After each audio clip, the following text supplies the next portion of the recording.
Hey, how's it going, guys? I'm Matt K, and today here with me I have the ever illustrious The Cube, Hey, how's it going, everyone? and we're here to talk to you today about DC's newest announcement, a mini-series called Doomsday Clock that has a lot of people speculating a lot of things. It's going to be written by none other than Jeff Johns, the guy who started this whole DC Rebirth craze, and he has already stated that Dr. Manhattan, the possible villain of this entire story arc, is going to be a part of it, and we will see him and Superman engage each other. So this brings up a lot of questions, a lot of theories. What do you have to say, Cube? What do you think of all this? The fact that they're trying to bring these two universes together is already crazy enough as it is, and this is supposed to be a 2-year event, and now we're already getting kind of hints and points towards Manhattan showing up in the canon universe. So it's really driving me crazy because we're getting all these pokes and prods from seeing the button, seeing what we've seen now as a spoiler for everybody out there in the new Flash comic, a hand that looks just exactly like Manhattan's holding the button that has come across universes in the Flash's lightning and Batman was actually holding when they were on the cosmic treadmill. That right away. I mean, at this point, we know it's Dr. Manhattan. I'm sorry if you guys spoilers, but it's Dr. Manhattan. Okay, it's safe to say. And what I really think is kind of neat is that, the Watchmen was so far separated from the DC universe. No one ever thought these two universes would come together. And then Jeff Johns finally did the craziest freaking thing, and he's like, okay, we're going to bring them together. And now the possibilities are kind of endless. We don't know what exactly is going to happen. I mean, Dr. Manhattan is essentially a god. He can do whatever he wants. And he's going to be going up against, our classic DC characters. And it's going to be interesting to see how they actually take him on and, save the day this time around. It's going to be different. Because this is a person that can literally bend, not like people to his will, but he can bend reality. He can morph things and change things just on a whim. And at the end of The Watchmen, we see that he goes to say he wants to create new life or start a new evolution somewhere else. And who's to say that this isn't a part of that at the end? But the thing is, the button being involved is like making me believe that it's going to be at the same time or around the same time that we see the Watchmen comic taking place. Now, I do have to bring up one thing.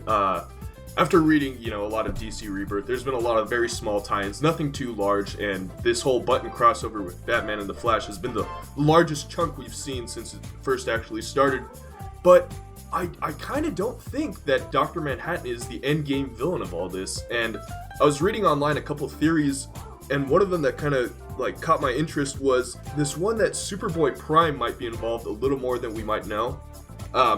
Jeff Johns also wrote Infinite Crisis, which first featured Superboy Prime as a villain, and Dr. Manhattan, he was more of a neutral character. He never did anything explicitly evil, explicitly to hurt a character, unless you're talking about Rorschach, who he killed, of course. But I don't really see him being a bad guy.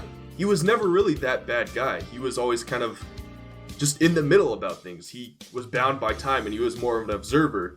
While Superboy Prime, he has a grudge. He hates these DC characters. They've put him through so much hell. What if he somehow came back from whatever universe he was in at the time and somehow managed to get a grasp of Dr. Manhattan's power, and he's messing with the DC universe? It's him all along. I think that would be a cool idea in the end. Definitely, but at least we know that with the original Watchmen comic, it's never explicitly Dr. Manhattan's will to alter things, like with the bombs and in the comic, it's the monster that attacks the cities and kind of devastates most of the world. Mm-hmm. And it's really weird because it's not by his will at all. It's all by Ozymandias. And the thing is, now in the new Rebirth run, we've seen a lot from a character named Mr. Oz, who we assume is Ozymandias, kind of bending people to his will, taking people, snatching them up. We've seen him take Tim Drake. We saw him take Apocalypse. We saw him take Prophecy, if I remember correctly.